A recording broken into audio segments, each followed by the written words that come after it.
Charlie Kirk's casket arriving in Arizona yesterday. Vice President J.D. Vance allowing the use of Air Force Two to transport him home. He and the Second Lady escorting his wife Erica back to Phoenix yesterday. This was late in the afternoon at Sky Harbor International. The manhunt for his assassin is intensifying.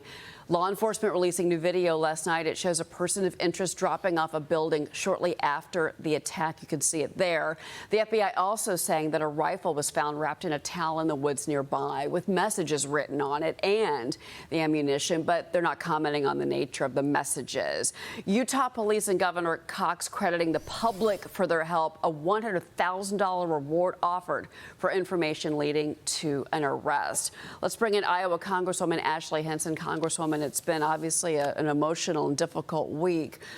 But I wanted to ask you about, there have been several reports now that there are nerves on Capitol Hill because, I mean, this was a political assassination and that many on the Hill are really having conversations with their staff about security and about these events. You and your Congress members, senators, you go home to your districts and you're with your normal human being. Yes. Right? I go out to the grocery store and buy my groceries with my family. And right. Yeah, we do have a lot of those conversations about safety because we want to be able to continue to have those meetings with our constituents and do it in a public way. I did town halls 2 weeks ago, and the rhetoric in this country, unfortunately, has ramped up a bit. I had to have 3 sheriff's deputies with me and some private security as well, just to make sure we can be safe. But I think no matter what your politics, watching what happened this week with Charlie, I mean, your reaction should be the same. It should be outrage, right? This is a young man, a man of God, a husband, a father, someone who cared deeply about this country, who was shot for speaking his political beliefs. And I think that sent it was a chilling message to our country. So I hope we can continue to come together and have those conversations, maybe talk a little bit more about it instead of tweeting through it. I know my 14-year-old son, Max, we had a very serious conversation. He loved Charlie Kirk. And when we talked to him about the videos, he said, we asked him, how many of these have you watched? He said, all of them, right? So he's heartbroken. And my last text to Charlie last week actually was telling him that my son wants to establish a turning point at his high school in Marion, Iowa. So it's just been a devastating week, but I'm hopeful we can come together and have some serious conversations about things. You mentioned the videos. We were talking about that on set before the show began. Florida Congresswoman, your colleague, Anna Paulina Luna, she is now saying to Elon Musk, to Mark Zuckerberg, to TikTok, scrub these graphic videos of Charlie Kirk's assassination from social media. Here's what she wrote. No one should be forced to relive this tragedy online. At some point, social media begins to desensitize humanity.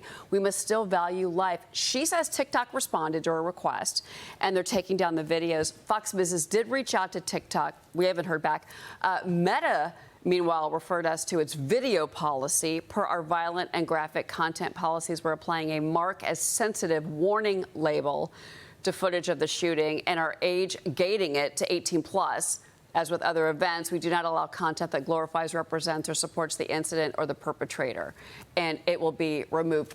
What can lawmakers do here? Yeah, well, I think certainly we need to make sure our young people are not seeing this sensitive content. I think that's a pretty good response from these social media companies. Obviously, we want to make sure people have a right to spread information. Misinformation spreads very quickly, too, and I think that's a worry that we certainly have. I know the governor of Utah spoke about that last night. Many of our adversaries are trying to push this inflammatory content online. So I think that's where our need is to step in there and try to figure out how can we make sure people still can exercise their First Amendment rights, but that we're protecting our young people in that process and not letting our adversaries fan the flames. We've got Katie McFarland coming up later on the show, and she's made that point already, that this is an example of actors around the world that want to disrupt our democracy and want to disrupt our country and make us angry against each other. China, Russia, Iran, they benefit if we're in discord, right? And so I think that's what we're seeing out of this is we need to unify out of this tragedy and try to have reasonable conversations. That's what I've tried to do. Again,